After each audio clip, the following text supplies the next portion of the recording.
Here it is from Chris Bake, the ex-legend. That's The only hilarious. athletes I'll remember from these Olympics are the second best shooter and the 782nd most talented breakdancer in the world. That's Well, brilliant. that's the funny thing about memes. You don't understand. You can't get. Nobody knows who won gold for the sharpshooting. They just remember the Turkish hitman who won silver.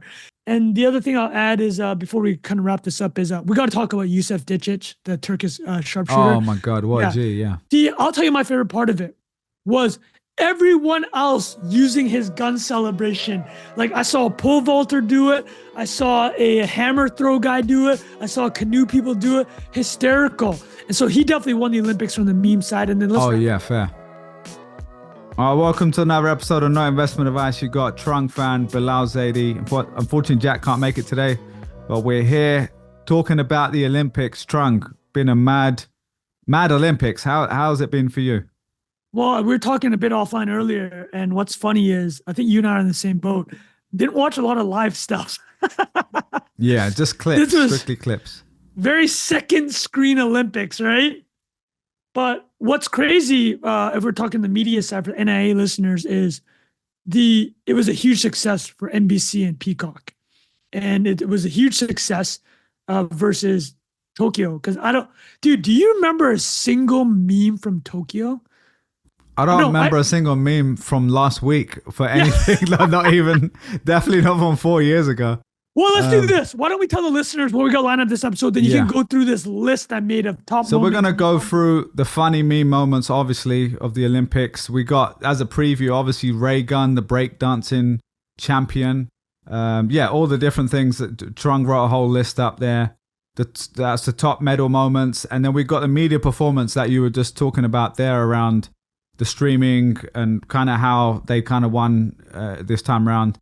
Then we got a little bit of a discussion around national incentives, and specifically on India. There was a bit of a discussion on Twitter X around why country India has so few medals despite having 1 billion people. I know it's kind of like picking on them as one particular country because that was the discussion. But if you look at the medals list, it is kind of interesting to draw conclusions. But then after Olympics, we'll talk about Nike, what's been going on there. There was a viral LinkedIn post from, I think, an ex-employee, right? So an ex-brand person. Actually, this is right down your alley. Yeah. And the reason we're bringing this up, but yeah, go ahead. I can, because I love your insight on it. Yeah. But the reason we're bringing it up today, even though the post is about 2 weeks ago, is because this morning, we're recording on Tuesday morning, Chipotle's current CEO, I think his name is Brian Nichols, just was poached by Starbucks to become Starbucks CEO, and Starbucks jumped 20%, Chipotle dropped 10%, and a big problem with Starbucks is they're having digital app problems, as in the digital app is kind of consuming their entire business, and that's an issue with Nike, which was pointed out from this thread. So as NIA listeners know, we like to pull it all together. Yeah. All right, we're going to start. So we'll talk Starbucks and Chipotle as well. So yeah, let's just get into the Olympic stuff. I know you had a summary of all the big moments. Do you want to pull that up? Yeah, why don't you hit us with that unofficial list that I put? It's the official list. Oh, yeah. Let me. I can share that actually. Give me one second. So this list, I was on the John remembering. I had a bit of a withdrawal. I had dude, you know what it is about the Olympics? Even though we only watch the highlights, and we talk about it on the show a lot, it's just so great to have. It's great background play, right? It's just like you keep it on in the background. You watch the most random things. You're like, oh, I'll watch gymnastics. Why not? 3 billion. Half the world's watching. It's what we always talk about. It's an event, right? Yeah. It's what Ben Thompson from Stratechery calls event viewing, and it's like World Cup. How hyped were we for the World Cup? How hyped were we for the Euro Cup? It's just nice to have. But the thing with the interesting thing with this is there's so many things going on at once, though. Whereas even the World Cup or Euros, I think it's pretty much one game at a time, max 2 games at a time, and it's kind of spread out. So every day you've got stuff going on. But here it's like, do you know how many events there are? Like how many different sports here? 364 events, I believe. And to your point, Bilal, the meme surface area is just massive, right? Yeah. Just hold on, before we go through this list. Let me pull something before we go through this list. Go on. Do you want to share your screen? Yeah, I'll share my screen quickly. So for the listeners, Bilal had just pulled up a list that I'll talk through, what I thought the main moments. But the screen I'm pulling here, sorry, that's not exactly it. Oh, here we go. Somebody on Reddit put together a collage of the most viral moments, right? So for the listeners, if you looked at this, you would instantly recognize, like I'm pointing at some now. You had the two sharpshooters, three sharpshooters actually. You had Clark Kent, the pommel horse guy in glasses. You got the one Italian gymnast The that was cheese. sponsored by literally a Parmesan cheese. That's so funny. You had Bilal mention it. You had a French pole vaulter whose literally giant manhood prevented him from medaling. But dude, some of the comments on that one, so the dude with the big dong was like, he lost the battle, but he won the war. yeah, exactly. Yeah. Oh my God. So Bilal, why don't you throw up the list and you walk through what I wrote, and we'll discuss it quickly as an overview, because I think any listener to this podcast will understand. So here's the power rankings as ranked by Trung with no methodology, just off the top of his head. Vibes. And it's also a top 10 list pretty much, but we've got an 11th because we got a shoehorn Snoop in there. It's quite funny. Okay, so walk through it. Should we go from top? So Snoop, number 11. Read through the whole thing and then we'll Chef comments. Curry. I'm assuming that's Steph Curry, yeah? Stephen Curry. Wardell Stephen Curry the second. Celine Dion. French pole vaulter's dong. Cien River. Leon, I'm going to mess up all these names. Leon Marchand, is that how you say his name? He was a number one athlete. French swimmer, won 4 golds. Okay, got it. And then Novak Djokovic, first gold. That was amazing. Tennis. Simone Biles, obviously. Ray Gun, PhD, breakdancing, yeah? Dr. Gun. Dr. Gun, exactly. Oh my, to me, she got to be number one, really. But I guess meme-wise, you got to put these. So Kim, Most Insane Aura, Yi Ji. And then that Yusuf, was the Korean sharpshooter. Yeah. And those were the two contrasting. Obviously, Yusuf, exactly, the guy just wearing regular spectacles, whereas she had all those things going on. Yeah, she had the whole crazy sharp. And pretty much everyone did, apart from him, right? He was just posted up. I mean, that was a running joke. He was a hitman. He's like an assassin. Yeah, exactly. This guy just turns up. Yeah, this guy. Well, I saw. Dude, some of the memes. Like one of them was like the last thing you see if you're a Balkan, like if you're a Balkan like drug dealer. I was like, oh my God. But so Snoop. Let's talk about Snoop. You did mention him, and something that was interesting. So NBC Peacock at the top, we're talking about how they won this, and This is an event-driven like spectacle, right? It's just like the perfect background. So apparently, allegedly, Snoop was paid $500,000 a day. Isn't that wild? Per day. For just going and having a good time being Snoop. Insane, right? Just like narrating sports he has no idea about. Like you had brought up earlier pre-chat about how him and Kevin Hart in the 2021 Olympics, they were narrating a question. And he's like, oh, what did he say? The horse is crip walking? Yeah, because the horse is jumping sideways. And then there was another one I watched, badminton. I sent to my dad because my dad's a big badminton guy. And what did he say during that? And it was just, it's just incredible watching him describe a sport he clearly doesn't know anything about, and he's like, I don't know anything about it, and it's just it's just Snoop being Snoop. Is there another person who can do that at that level? I'm just trying to think off the top of my head that is just naturally just speaks and is funny and he's being 100% himself. Well, you have to ask like who. Well, let's do it. Let's work it through. Yeah, I'm trying to think. I can't think of anyone off the top of my head. Realm of celebrity. I would start with a filter of like that voice, just like, oh, you hear the voice. You know who they are, like Samuel Jackson or Samuel. Yeah, Samuel no, you Jackson. nailed it. Samuel Jackson would be someone, but he doesn't have that humor that Snoop has. I don't know, man. Samuel's a pretty funny dude. Okay, fair enough. But I think he's on that level of recognition, though, right? So that's like, you got to filter out who is on that level. Well, here, Charles Barkley, Shaquille O'Neal. They have the inside NBA thing, but they're not. But those guys already do sports. So you're like, but I also think it is quite US centric because even though lots of people know basketball around the world, Snoop is hip hop, rap, pop music, basically. Yeah. So that's the next level of kind of celebrity, you know what I mean? So dude, he actually might be one of one. Like listening you describe it is like, you have to be here. Let's walk through the criteria at this point. You kind of hit on some points. You got to be global. You have to have existed honestly before 2010 been famous because you got to do Yeah. that. Like we That talked about the level of fracturing fame internet, before it's right? fragmented. Yeah. Right, exactly. So, and then you have to have a crazy personality. You have to be just like universally understood individual. The only other people at the top of my head that could compare would be like a guy like Ricky Gervais, right? Yeah. Is like pre-internet fame, hugely hilarious guy. Yeah. Everyone would instantly know, right?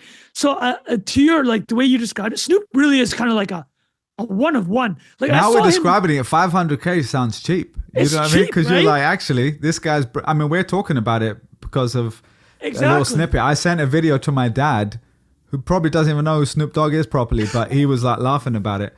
So yeah, Well, it is. think I mean, about it's the kind of a setup, smart right? move. Why would they? Because let's go back to NBC's deal. NBC's paying billions of dollars to be the official broadcaster for the United States. We've talked about how the US is the biggest advertising market. And NBC, so for the Tokyo Olympics, again, Bilal was joking he doesn't remember anything from last week from the memes. But I literally don't remember a single thing from the Tokyo Olympics. I think because during COVID, it was delayed by a year. Also, notably, Tokyo is a weird time zone, right? Tokyo is a Oh, weird that's time true. zone, right? Yeah. So, like, you have For to us, remember for and America is a key market here. So Paris is 9 hours ahead of Western time, 6 hours ahead of Eastern. So they had these main events, like the NBA men's final was at 9:30 Paris time, which is actually typically when they do it for about in North America. Like the Yeah. finals in North America, the NBA finals is at 9:30 Eastern. So like these players are used to playing late, but that time is 3:30 on the afternoon on a Sunday, which is kind of perfect, Yeah. right? Yeah. 3:30 the afternoon on a Saturday, and that's what the men's game was. 3:30. I guess what's the time in Asia then? Because there's a lot of people. Who gives a shit about Asia? That's probably what they're thinking, right? Like I don't want to be like an asshole. You could say that as like, a Vietnamese Asian yeah, dude. it's like, but no, I know what you're saying. market- Obviously, yeah, market's just completely. not as important. So Yeah. I would say that this and that's the thing, right? I think this game, and I think that's why those are tough Olympics to do in Asia, man. They are. Australia was in 2000. Those are just tough Olympics, man. So like a lot of people are like, hey, can NBC pull this off? And what they meant was the viewership for Tokyo was not that great. And again, it was delayed because of COVID. The time zone's weird. So I think the number they did was 17 million concurrent. I don't have to walk through what these really mean, but That was Tokyo or this one? Tokyo. What about So this one? Do you know what this is? It's So 30 far? mil. Oh, So it's wow. up 80%. Almost double. Yeah. But a few things of note here. The NBC and Nielsen changed what they counted. Oh, that count, sounds right? about right. Yeah. So the controversy here was like, what is counted prime time? So prime time is typically whatever called 5 to 8 p.m. is prime time, right? But because of the way the windowing was done, Nielsen changed the reporting. They added a lot of out of home. We talked about this in previous episodes. They're like counting now when you go to the bar, which they should have always done, but they only recently added that. So the numbers are a little bit fudged. And people are basically saying it's not apples to apples. The it's 17 not apples to 30. apples. Yeah. Exactly. And they're saying like you should look at London 2012 or Rio 2016. And actually, these numbers aren't as impressive as those two things. But the counterbalance then becomes 2012 was a much different media environment, right? Like 2024, we keep talking about the fracturing of the internet, fracturing of media. It's hard to break through, right? It is a little community adjusted EBITDA, that you know, like just let's get some numbers here together, the WeWork vibes, if you guys remember that. But no, I mean, obviously, all jokes aside, they should be including people watching in a bar.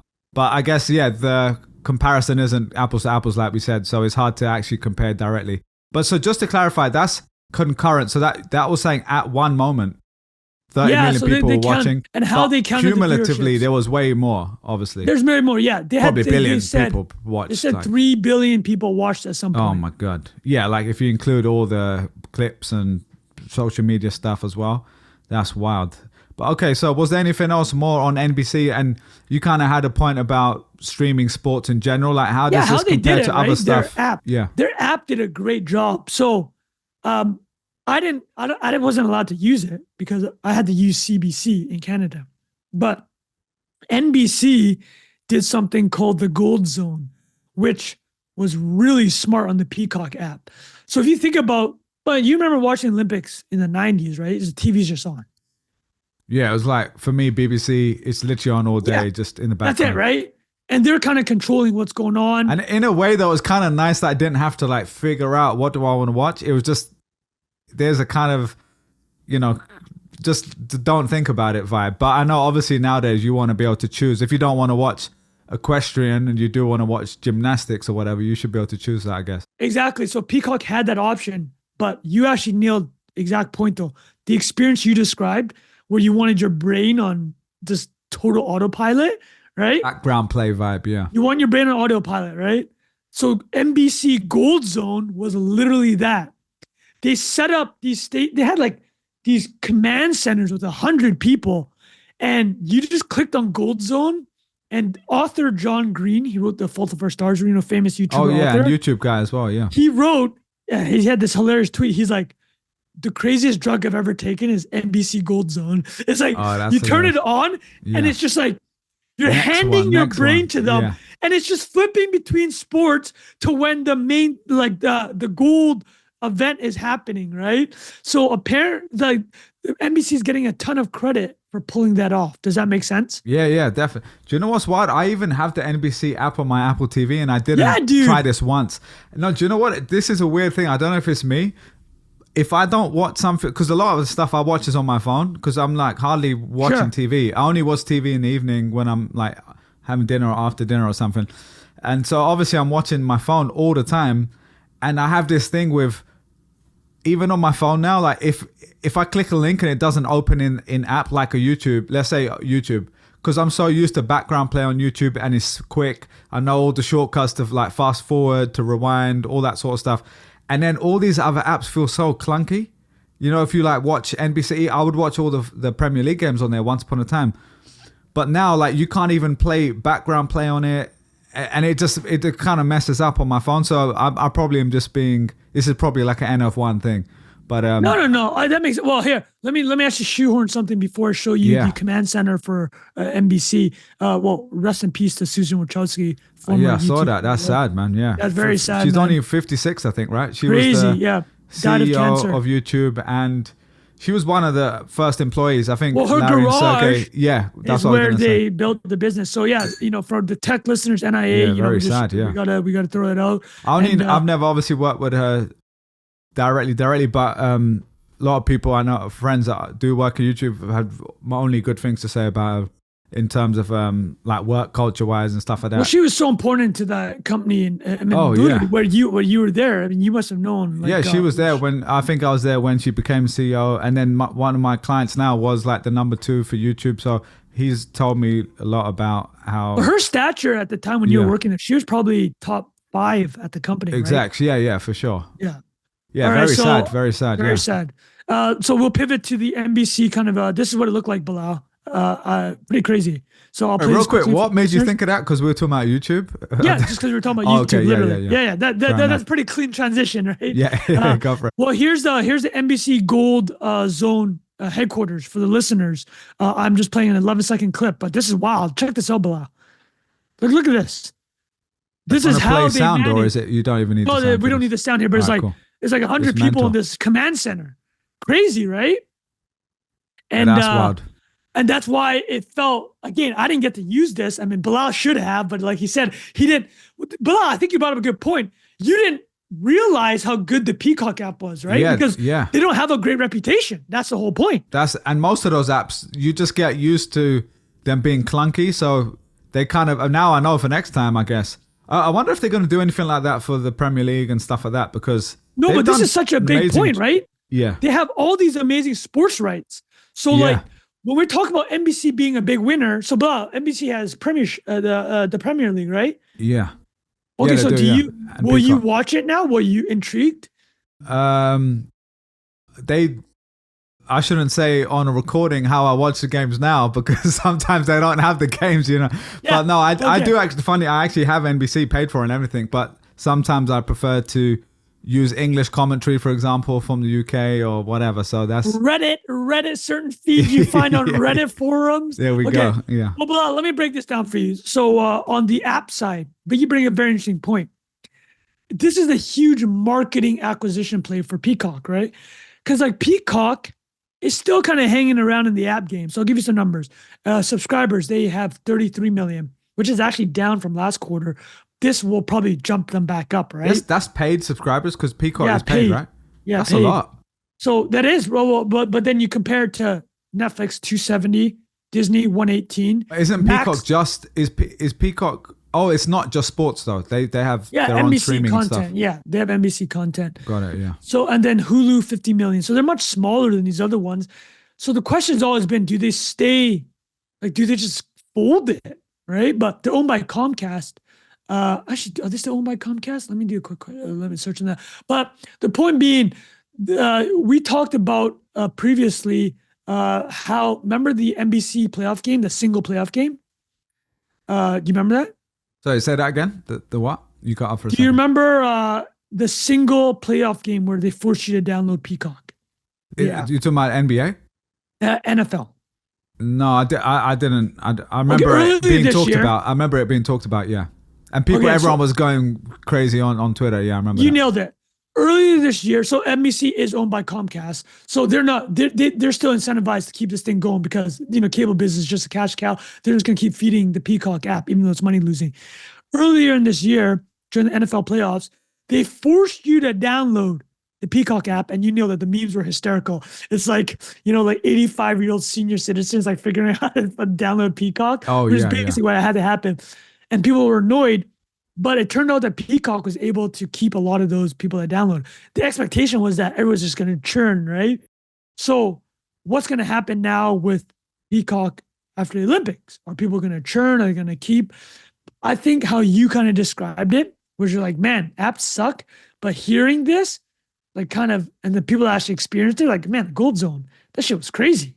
So that would be I can see that. Cool to see for like a bunch of different games going on. That would be kind of fun to be able to have. Are they going to have anything like this for NFL or any other? I'm sure they're going to add these sports things because a major development to your exact question is they just paid, I think, $10+ billion to have the rights for NBA for the next decade. Oh, wow. Yeah, damn. They're majorly incentivized. Who had it before? ESPN? So a big, we don't have to go too deep in this, but NBA just recently did the sports rights deal, and prior to your question, was Warner TBS, so and ESPN, and that was the big thing. So TNT is going to lose the NBA. They had the right to match, but NBA wanted better commitments. Nobody expected NBC to come over the top. And then basically NBA is like, we care about the streaming future. So they gave that package to Amazon. So got it. TNT Warner's out. So has Amazon got it now as well? Amazon got it, yeah. It's split. So they split Amazon three-way and ESPN has the other. So three major people. So yeah, to answer your question about will we see more of this? I think Peacock's like, listen, we're doing this. Like we were figuring out this sports thing. So very important development. Trung, have you seen in American sports or even Canadian, like with the hockey and stuff? Are there many teams selling stuff direct? Obviously, like the season pass stuff. I know there's season pass in NBA. I don't know exactly how that works. Who gets Only what? one team's doing it, to answer your question. Okay. The Phoenix Suns. So what's happening is this. Your question is very astute because it has to do with these regional deals, right? Because how you live in New York. Like if you had NBA League Pass, which is the streaming service from the NBA, you could not watch a New York Knicks game from where you're from, because that's blacked out. They want you watching from the regional sports network. Isn't it right? so, like all these rules are so funny? Yeah. In the UK, can I just give an example for the Premier League? Being outside of the UK, you get to watch more games than being in the UK. Which is crazy because literally it's like a religion there. And there's a rule, the 3 p.m. kickoff traditionally, which is Saturday, 3 p.m. was when most of the Premier League games happen traditionally. Now they're spread out between 12:30 to 5 o'clock on both days, sometimes Monday, sometimes Wednesday, like all throughout the week. But there's still lots of games. Majority, I think, are still like 3 p.m. on a Saturday. You still can't watch them on TV. So they only have them on like Match of the Day at night on BBC. And so all these people in the UK who would be willing to pay for that stuff are now going online, finding, streams on Reddit or whatever. And it just seems very Well, silly. not me. Not me, obviously. No, I don't really trust random sites like that too, to be fair. But, Well, is it because of the blackouts? Is that why? I think so, yeah. From when I listen to the podcast, people are talking about that. And then the second thing I'll say, I was actually going to bring up Arsenal. The Premier League starts this weekend. Is it? Yeah, we're on a new week. So this weekend, the Premier League starts. Arsenal just did a preseason tour in the US. And man, the game they just showed a few days ago, it was only available on Arsenal.com. And it was just $10 or something. Just for one game, a preseason game. This is like a meaningless game. Half the team I is was like, this was awful. No, seriously, there's a weird, like, I'm just about happy to pay, but even I was like, out of principle, this is a ridiculous thing. And lots of people, you go on Twitter and it's being streamed for free, like 200,000 people watching it live on there. If you go in all the Discords for Patreons that I'm part of on the Arsenal world, everyone's sharing links, obviously. But it is weird to think that in 2024, there's no way just to subscribe to all of, like, I want to watch question, only, right? That's what I want to watch. There's a reason. The team I There's follow. a reason for that. And you've touched on it. The economics of this old don't make sense. Yeah. It's just this, they want to milk it, right? Yeah. And that's the thing, because there's still this TV ad money that dominates, exactly. I guess. I love that Bilal pays for an Arsenal Patreon, people. Oh, I got two of them, yeah. Two different ones. It's pretty amazing, bro. Like the amount of stuff people do online for this sort of stuff. This week, there's like an episode every single week for this one podcast I listen to. Unbelievable. These guys have full-time jobs and they're doing it on the side. It's really incredible. Anyway, that was very good on the breakdown. Anything else on NBC media side before we move on to some of those other topics? The things I'll just summarize is what we've all talked about. The things to look forward, moving forward, is like how big of an impact does the Olympics have on the Peacock, the app that are they going to retain? That's part one. The other thing is, to Bilal's exact point, is like, are they going to bring this sports skill to these? I mean, the Premiership, Premier League, they have, but they had that for years now. But and then the NBA coming up. How much does that matter? So just from that list that we started off with, I'll just leave a couple of comments. We can just talk through rapid fire.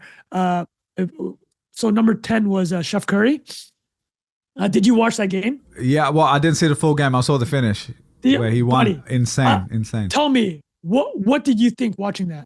I was like, this guy, I mean, legendary finish, right? Like, yeah, I mean, without knowing enough about the other teams, I did think, how comes the US didn't just wash everyone? But also, like, I don't know, because I remember there was a South Sudan game early on where people were like, how did they only win by 1 point in the last second? My assumption was it's kind of like any sports, like you're not pushing yourself until later or something like that. Yeah. Or was it not even a competitive game? What was the deal there? You brought up two great points. The world's just getting so competitive now. It's like, so I'll give you an idea about France. Yeah. So France has Victor Wembanyama, who a lot of people will probably know. He's a 7'6" center. He's the future of the league. He'll be an MVP within the next 5 years. Just to say he's 7'6". Yeah, it's crazy. And here's the other two things I'll bring up about that is the top 2 picks this year in the NBA were French players. So in 4 years, they're going to have an insane team. They might be able to beat the US in 4 years. So it has to do with the competition. That's the thing. Is like, listen. Oh, it genuinely is way more competitive. Yeah, I remember like Spain always had a decent team. The Eastern European teams probably. I mean, I haven't been following for the last like 10 years properly, but Jokic, back in the day, MVP, 3-time MVP, was on Serbia. Serbia almost beat Team USA. They're up by 17. And the thing I'll add is we don't have to talk too much about it. Dude, it was so he had played poorly through 4 games. Steph Curry. He scored like 26 points in 4 games. In the last 2 games, he has 60, goes nuclear. And then they, like, exactly like you said, the end of this game hits 4 3-pointers in 2 minutes. Unbelievable moment, right? Bilal was watching it. Yeah. You're just like, it's unbelievable. And it's funny. And it was like, I think they were double teaming him, and then he still managed to find the space to hit it. It's unbelievable. He was a wild guy. And then one thing I'll add is, so he has that celebration where it goes night-night. For listeners, you head on the pillow. But after the game, he had a sweater. It said "Nuit Nuit," so night-night in French with the Eiffel Tower. That's hilarious. Trolling them. All right, so that's very good. So that's number 10. Did you see? Sorry, real quick. Did you see the McDonald's post Yeah. The curry French sauce? McDonald's, yeah, they're getting rid of the curry sauce as a joke or whatever. That's pretty funny. Anything to, else on that? Because we do want to talk about the India medals discussion, which was a I'll rip through controversial this topic. quickly. South Sudan's actually a great story.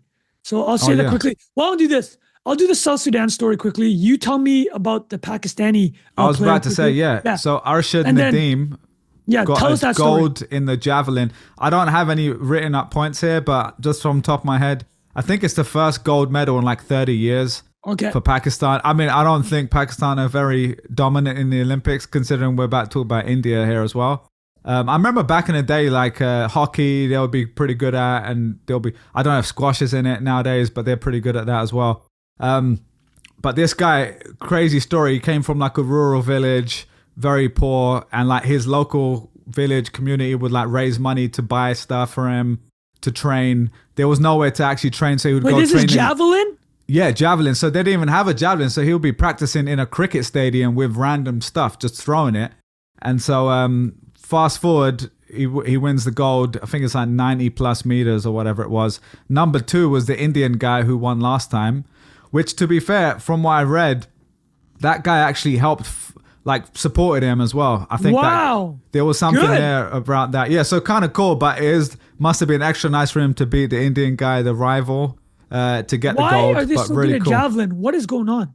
I don't think they are normally that good at javelin. I will say they're good at cricket. So like, I wonder if there's anything related to throwing the cricket. I don't know if that's enough. I mean, it's nowhere near the same. No, I'm saying like you're throwing a lot in cricket, right? Like fielding, you're throwing far. And so there could be something there, but I don't know. He's just a beast, absolute legend. And all the Pakistani group chats, like my family one, the local boys group chat, like people are really proud because it's like the first time someone like that has been in there for Pakistan. So pretty cool. So I would put that in the top 5 as well for sure. That. Cool story. Well, here, let me do the. We're doing feel good stories now. We'll do feel good. And then we'll do ray gun. Discussion. Let's feel good. That's the most feel good because that was the best. Amazing story. So South Sudan. So Sudan's the youngest country in the world. They have a GDP of under $10 billion. Tiny country, but and they've had a civil war last 5 years. Civil war ended I think in 2019, but they had a civil war right after they declared independence from Sudan. Luol Deng, former NBA player, played for Chicago Bulls, LA Lakers. He knew that Sudan had talent. He personally floated this program, like out of his pocket for 5 years.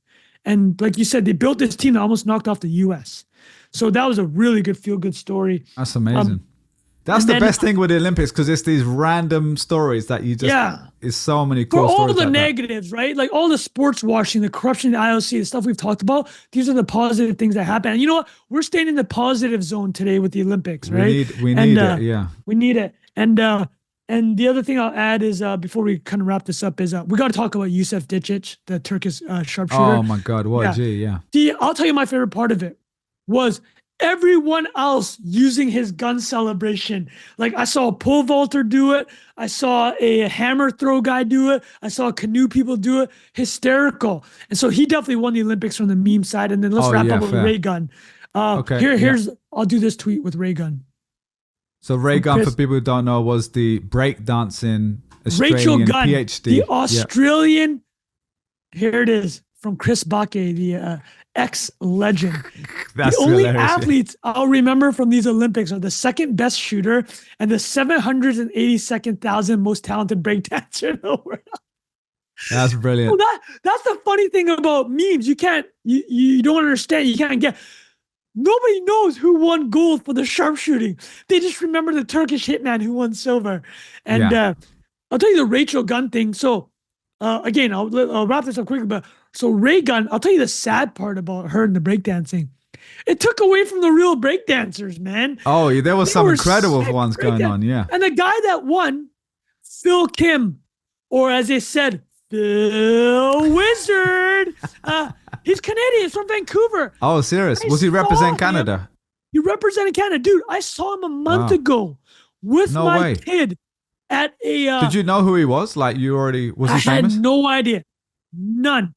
How He did was you even know part it was of- him? Like, did people start saying, I'm "Oh, that about to guy's tell famous"? you what's so Okay, go on. crazy. So breakdancing, first of all, breakdancing has never been at the Olympics. They're not going to be at LA 2028, the next one, which is so sad. Cricket is going to take its Yeah, place. yeah, which So is good for which is you great. guys, right? Yeah. So, but he was at this total nothing burger event at like this kid's summer camp. Oh, Like that's I took my hilarious. kid to. I mean, he killed it, right? Yeah. Killed it. This dude shredded. And he was breakdancing and everybody's losing their mind. And then I find out later that he's going to represent Canada at the Olympics. Ends up winning gold. Phil Wizard. That's very cool. But so Yeah. just to clarify, so why are they taking it out of the Olympics? It's just it wasn't popular, or do you know? It's interesting that they've already decided that. Oh, yeah. I'll tell you why. So every Olympics, the IOC caps every event at 10,500 athletes. They want it at that number. So 90% of sports are locked in. And I'll tell you exactly why. LA, they want, was it T20? Is that the faster type of cricket? Yeah, that's Okay, it. so can you tell the listeners what's T20? Yeah, so there's 3 types of cricket. There's T20, which is the shortest one, which probably lasts around 4 hours. It's 20 overs. That's why it's called 20. There's 50 overs, which is, takes a whole day, 1 day internationals. And then there's test cricket, which is 5 days. So obviously you're not going to be doing that in the Olympics. So T20 is the more popular one that is more And it's applicable really to a broader. helping the sport, right? Oh, yeah. Okay. It's for the last 10, 15 years, blown it up. And correct me if I'm wrong here, but cricket is building a league in America. Is that right? Yeah, I think that's already underway. And then there's a massive success story with the IPO in India. Pakistan has their version. The Caribbean has their version. They're all over the world. But I think the IPL, the Indian one, is the big winner from what I know. So exactly to answer your Massive. question, why is LA doing this? It's because they want to boost this sport. Got it. Okay. And then they're also bringing back baseball, softball, and you're gonna laugh. This is hilarious. Flag football is gonna be an Olympic sport. Oh, that's funny. Bro. So that's why breakdancing didn't That make was it. like a test, basically. It was like It was a test, and also what is a more marketable sport, right? Like, are you gonna save 100 athletes for? You gonna let Ray Gun come back? Well, Or are you based gonna on try to Ray boost- Gun, it feels like there's enough talk about it anyway. So for people who haven't watched the video, heads up, we can't really share videos from the Olympics because we've heard of other people basically getting the whole video taken down, so we're not sharing it today. But if you haven't watched it, you should. I'm sure you've seen some of the clips, but just type in Ray Gun Rachel Gunn. breakdancing. Well, her name is Rachel Gunn. Yeah, which So- is incredible. We've talked it's about names being incredible. incredible. That's meant to be. She seems like incredible fun. She's taking it in a Dude, great I gotta give her spirit. respect, man. Like, Mad respect. Yeah. but here's the thing: is like the criticism is she made an embarrassment in the sport. The other side is she also shined a massive light on the sport, right? Well, I don't really I haven't followed it enough to know, but I guess what makes it funny is she's actually trying, right? Isn't she like a PhD in Well, here's the thing: breakdancing or she's something a like this? PhD. Man, the memes are hilarious. She's 36 years old. She's a PhD in, I think, cultural studies. Like whatever, right? It's like she wrote a PhD paper about how white people doing breakdancing is like hurting the minorities. It's just out of Sorry, some I'm crazy watching it thing like right that. now, bro. Sorry, Yeah. this is so good. Oh my god, It is so insane. when she does the right? kangaroo thing, it's so funny. And she does a kangaroo, and it's like, but the way this happened, and it is because breakdancing doesn't have like a international representation. The way that this got into the sport was through the Ballroom Dancing Federation, like the Worldwide Global Ballroom Dancing Association. They've been trying to get into breakdancing for decades, and they figured they couldn't make that happen. Or sorry, trying to get to the Olympics. And they're like, Olympics is like, no, we're not letting ballroom dancing in the Olympics, right? So they backdoored breakdancing in, hoping to get themselves in. And it looked pretty shady. But anyways, we don't need to get into it. That's a TLDR. Let's Okay. talk about these other topics. Yeah. All right. Let's talk about India here. Okay. I'm going to share my screen again. All right. So here's a tweet from Noah Smith, aka at Noah Opinion. And I saw a few of these posts, right? I feel like they're bait Yeah. a little bit. They're trying to get comments. They're trying to get Noah's a great people- writer, though. Yeah, he's the man. Yeah. I know we've referenced him before. A boy Nick Gray's in here also asked something similar as well. So He says, what's the best explainer why India doesn't win any Olympic medals? Nick says the replies in here are good too. And his question was, has anyone done a post on why India is so bad at the Olympics? And then someone wrote below that, worst population to medal ratios. I mean, I will say, obviously. Walk through it. Okay, Vietnam right up there. Only 2. I guess this is gold medals, it's right? It's a ratio. Yeah, it's just a ratio. Are these gold or total medals? I think it's total. Just walk through it. Okay, Vietnam, Indonesia, Philippines, Nigeria, India. Do you know what's the population of Vietnam? 100 mil about. Okay. Well, yeah. So yeah, I guess so. Let's just talk about it. Walk through some reasons. Give me some theories and tell me what you think is rational. Why don't you read through them? I mean, I'm not reading through the thing here, but just off the top of my head, I'm assuming there's a few things. One is just infrastructure and like actually caring enough to spend money and develop that sort of stuff, obviously, right? 2 is the sport selection. So if you had cricket and you had hockey, like those things that those countries might be better at, that might make a big difference. But even then, it's just one sport. Because I think if you think of the ones where you're getting, like who always wins, is US, is China.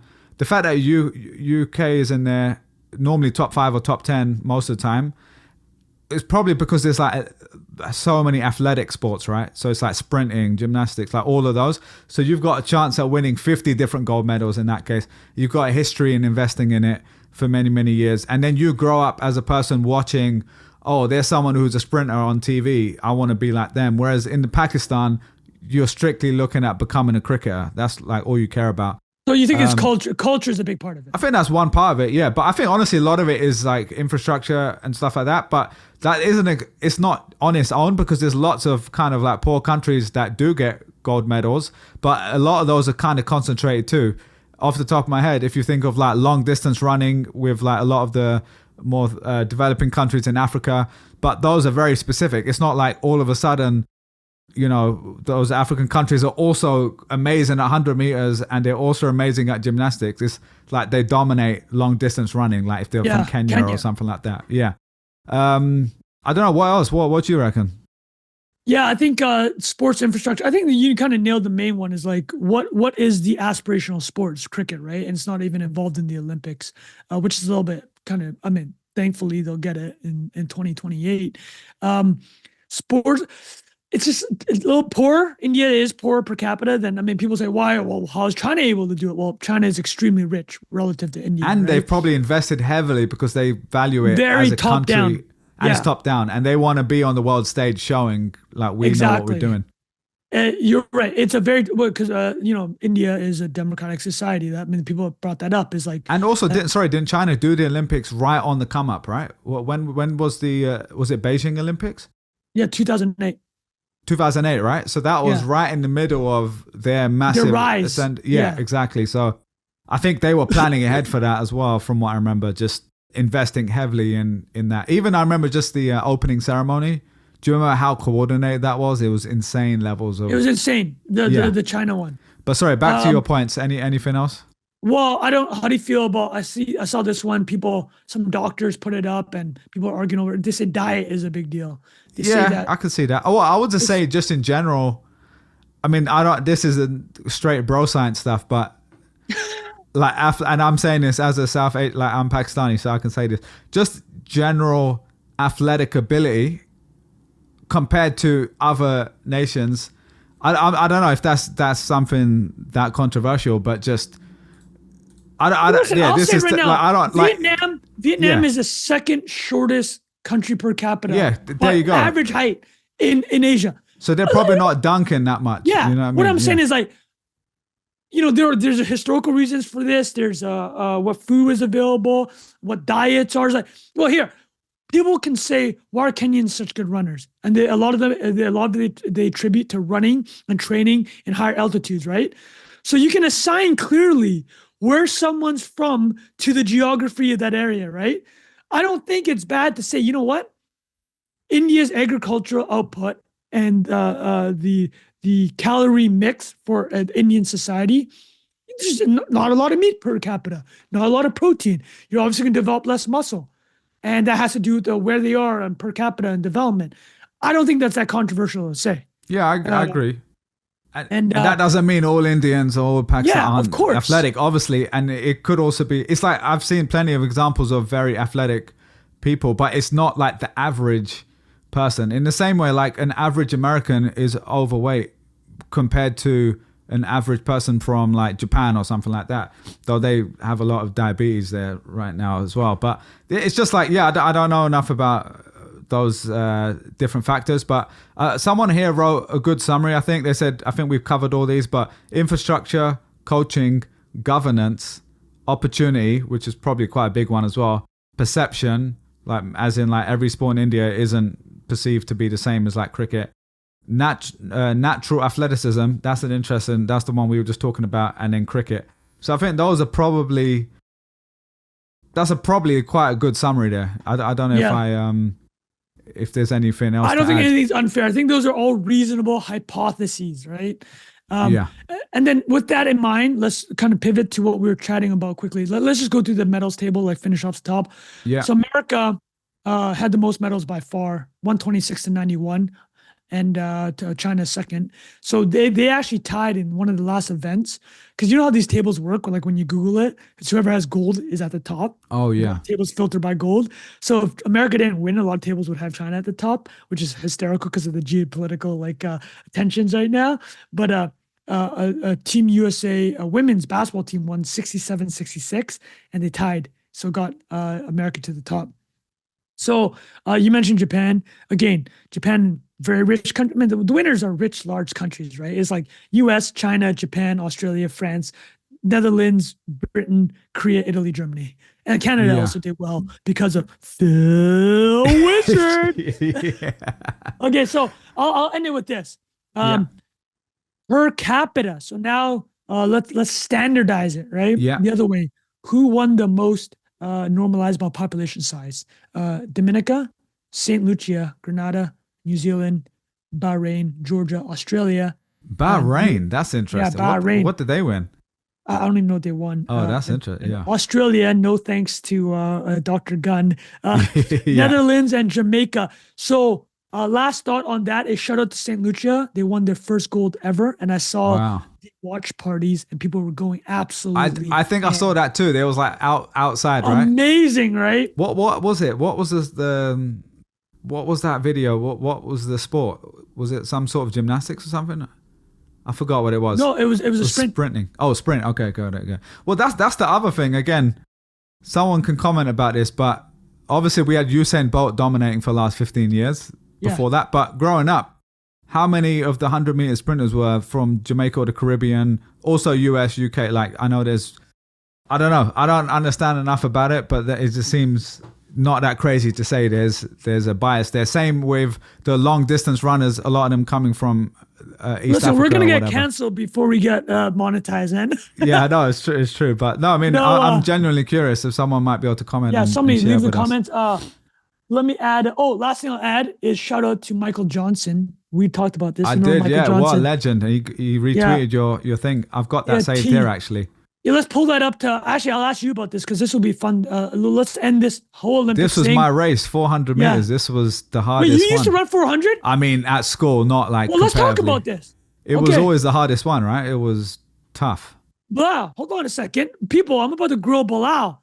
So, there we go. Bilal, why don't you talk through this post here that Michael Johnson reposted? So I posted this the evening. So here's a little inside baseball for people wondering how Trung targets content. I'm like, hey, they're going to do 400 tomorrow. Yeah. Let me hit them with a bit of an explainer why people think the 400 meter is the most painful track event. Yeah. Not the hardest, the most painful. Yeah, that's a good filter, painful, because it's actually something you can feel, I guess. Yeah. Because hard is such a broad term.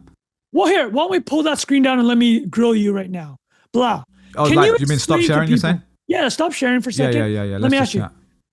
How, like, you used to run the 400. At school, just like up to the age of 16, yeah. How painful was it? It was always the most, because it felt like you can't sprint the whole way. Whereas like 100 meter, you're sprinting 15 seconds. 200 meters, you could just about sprint most of the way. But 400, you're basically trying to be at 80% to 100% at different times. Literally no one in the world can sprint Sprint 400.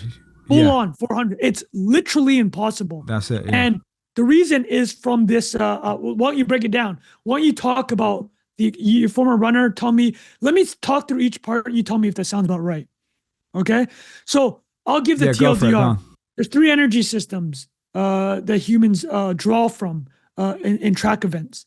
The first 0 to 50 meters is called ATP-CP, and that's basically for very short and explosive movements.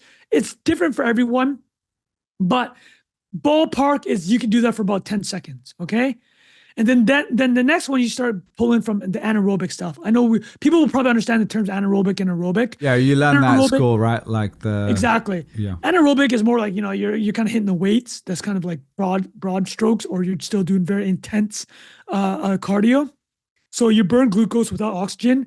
This is where the lactic acid buildup comes from, and you burn the muscle fatigue. That gets you to about 200 meters. And then now you go into the aerobic stores of energy, which is you use oxygen to break down glucose. Okay, so 3 main stores. But here's to Bilal's point. Why can't you do it 0 to 400 the entire way at full strength? It's because you need those aerobic stores before they can actually produce it in time. So there's no source of energy left, and you're digging in. You don't even know what you're digging into your soul to finish that last 100-meter, right? Yeah. And so I pulled this. Did you do this at school too, right? Like you would have done. Yeah, I've done. Again, I did it. Yeah. I remember it being the most painful. I never understood why. So I recently found out, and that's why I posted that Michael Johnson, who held the record, legend. Yeah, for 20 years, from 1996 to 2016. The record holder now is a South African named Wade Vander. I can't get his full name. 43:03 is the record. But Michael Johnson. So I post this. I'm so glad Michael Johnson replied, and he's like, "Good explainer." It wasn't my explainer. I pulled it from YouTube from the great website called Outperform. But Michael Johnson's like, "Great explainer. You had to pace it, or else." He goes. Good accurate explainer on the effects of the body of sprinting 400 meters. Understanding this process was key to me breaking the world record. And then we'll scroll down, and he writes this. If you go down to his next tweet, if a 400 sprinter doesn't do this process, it will feel like death. So that's why. And then people go into the comments. I don't have the strong opinions, but I'll tell you the 2 main comments. Comment number 1, Trung, you're an idiot. The 400-meter hurdle is more difficult. Same rationale, right? Oh, that's interesting. Yeah. Because even another variable, you're having to manage that. But here's a counterpoint to that. If you're jumping, you're slowing down a bit. Yeah. So everyone is, and then you're getting almost a rest. Exactly. It's almost like it feels like almost like a different event by that point. Because it's so much. There's like a second variable there. And then people hit me with this. Here's our last thought. We'll wrap Olympics. They go, Trung, 800 meters is times 2. You idiot. But then, but that's a different. No, I don't. 800 meter, you can actually pace, and then the aerobic system picks up the energy, right? That was the whole argument. But I remember like growing up, that was what we always learned. I don't know if that's true. It could have been here's like just passed on wisdom, but it was always like, oh, this is the hardest race. That's what I was always told because. And whenever I would run it, like that's what you'd feel, right? Like 800, like you said, you can, because everyone's pacing for that one. So you're kind of like, oh, you can hold your breath a little bit. And then you're like pushing at the end or whatever, but 400, you're right. You're still going hard, the whole way. But you're still pacing a bit. Definitely. Or the long distance ones, you'll see, just as an example, like Mo Farah, who I remember smashed it in the London Olympics 2012. Legendary guy. He would always, like, there'll be times where he's not even leading the pack, right? Like, you're just kind of anchoring it back. Everyone knows he's the favorite, but they don't need to be at the front the whole way. So much of that is strategy by that point, which is really interesting in its own way. In the same way, I'm sure like cycling would be, like Tour de France or whatever, must be, I don't know anything about it, but just insane levels of cardio and strategy. Yeah, but there's still a little bit of pacing, and you get to draft on other bikers, right? But okay, look, no disrespect to anybody. Let's end with this, Bilal. Whatever Michael Johnson says goes. Done. Don't ask me. Ask the GOAT, Michael Johnson, and also NBC GOAT, announcer. I'll add the last. Is he Canadian, by the way, or is he American? No, he's American. He's American. What you remember is Donovan Bailey was a Canadian that won the 100 meter in 96. They started talking shit to each other, so they agreed to do a 150 meter run at the CN Tower in 1997. That event was massive. Michael Johnson actually ended up pulling his hamstring like about 100 meters in. So Donovan Bailey repping Canada. But, they're talking a lot of trash, but they ended up mad respect for each other. It's a brotherhood. So let's end with that. Let's turbo through Starbucks, Chipotle, and then Nike. And Nike.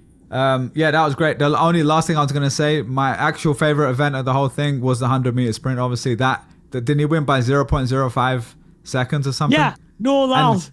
And it is kind of amazing because for so long Usain Bolt just dominated that it was just not even a contest, and now you're finally seeing that contest again, which is really cool. Well, the photos, right? Well, here, let's ask if we can get Rafa to throw up. I posted a clip of Jerry Seinfeld. Did you see that clip? No, I didn't know.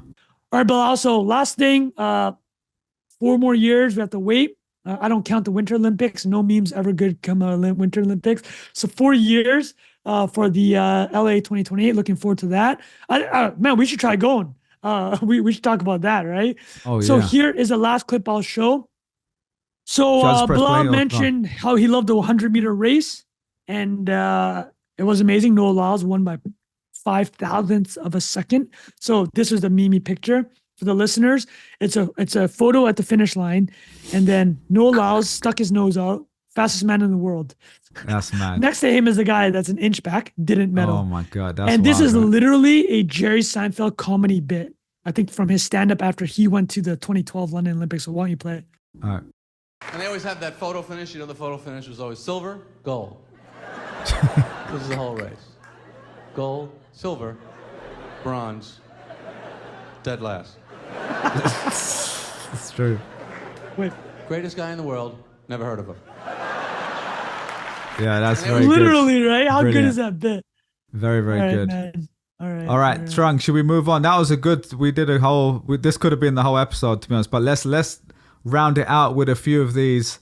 Starbucks, Nike. I'm just going to pull up what you just tweeted. Why don't you read through the headline? Read right, through what's happening. I want to just share this first because this is hilarious. For people who aren't watching, which is most people, Trung just shared this just before the pod.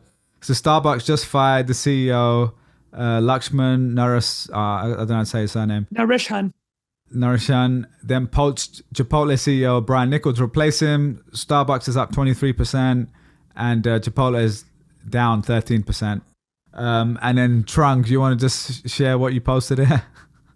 Yeah, it's I'll shout out to my Twitter ex-buddy Ben, who replied to my tweet with a version of this, but it's a Don Draper from Mad Men. And dude, if you're gonna combine Starbucks with Chipotle, 2 words, breakfast burrito. Yeah, for real. That's brilliant. Very, very shout good. out to Ben there. But I actually got one more meme from that one, which you guys will appreciate. Here's our friend of the pod, Ramp Capital. So we discussed previously in this podcast how Chipotle they went viral because we were joking about how they were doing the portions were uneven for the burrito bowls, and the way to ensure you got what you paid for was to throw the camp. You bring out the iPhone, and there was once you bring out the iPhone, and then here's Ramp going Starbucks drinks after hiring Chipotle CEO, and it's the one with the giant ice cube. You pull the ice cube out, and the drink is a nothing burger. Oh, that's great. So yeah, we'll see what happens with this. We had discussed how Starbucks was having problems in sales. And I had attributed a lot of the issue. So had, I borrowed it from Howard Schultz, the key former Starbucks CEO, who wrote a Kendrick diss track LinkedIn post to, he'd actually never even called out the CEO. But after an earnings slowdown, saw sales fall in the United States and China. China is their key growth market. Howard Schultz wrote this letter. Sure enough, 3 months later, CEO's out. And a key point here is that Elliott, the activist hedge fund, had bought into Starbucks. And Elliott kind of gets what they want historically. So Laxman was fired effective today. And they brought in the Chipotle CEO. Here's a crazy thing.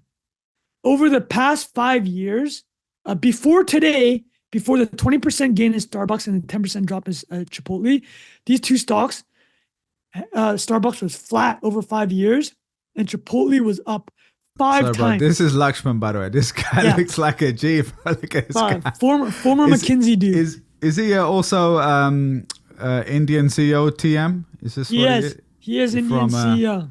Okay, killing it. Those pictures cracking me up. My guy.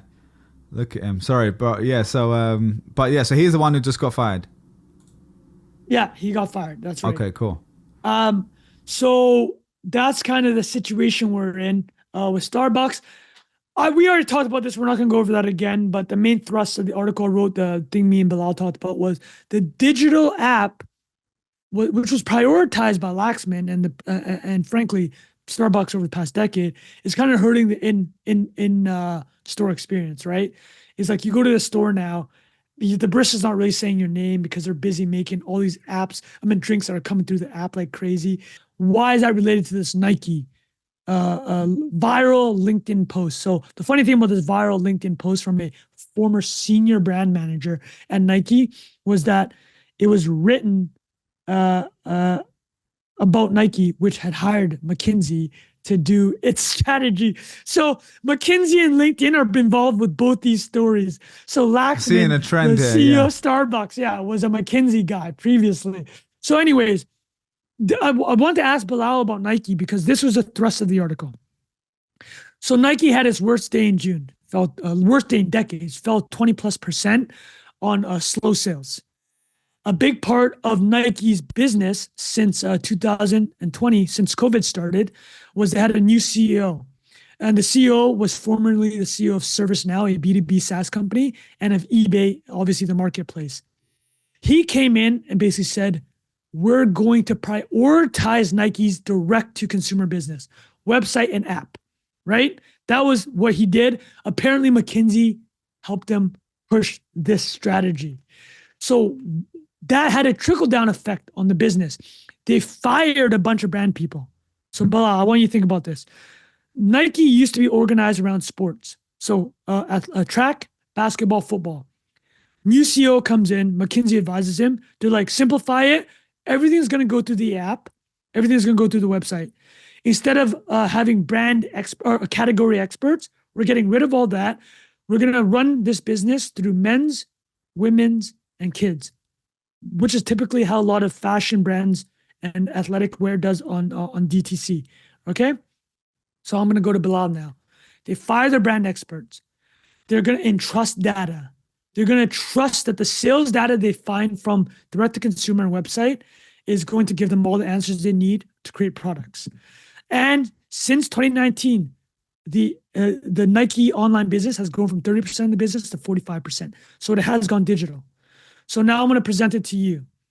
A big part of the argument is that direct or is that total online? Do you know? Because Total online could. Yeah. So that includes reselling through other channels too. Website. Their own Nike.com basically. Okay, exactly. Got it. So I'm going to ask Bilal, with that setup, I'm going to ask him this. Brand marketing, tell me if I'm wrong, has a finite budget typically for companies. Marketing, say there's a budget. A lot of that money, because they pushed online so hard, they started doing direct-to-consumer, direct response, and it took away from brand. And that's why you haven't seen a very famous Nike brand ad in the past 5 years. Let me throw that to you, your thoughts. And do you think that is, for a company that is so much about image and they do or kind of premium, can that hurt them? Yeah, I think there's two parts to that. One is the brand marketing, like you said, and two was the decision to go from sports specific to, men's, women's, etc. Again, without knowing much about this, I think Nike, to me, when you say Nike, you say brand, right? Like that's what makes them special and has been special since the beginning. If you even read Shoe Dog and the way, you can say the product's great, whatever, like they're all great by this point. Let's be honest, right? Like this is really why you're buying Nike, is because for me, growing up, you see Ronaldo R9, you see Zinedine Zidane, you see, whoever else it was, the Arsenal players for me, Bergkamp, Thierry Henry, and then they did these mad commercials, like you said. Like I still remember. Like how good were the '90s World Cup commercials? Oh my god! And 2000s, just if you know, great to get Jack's take on this too, being the real creative advertising guy.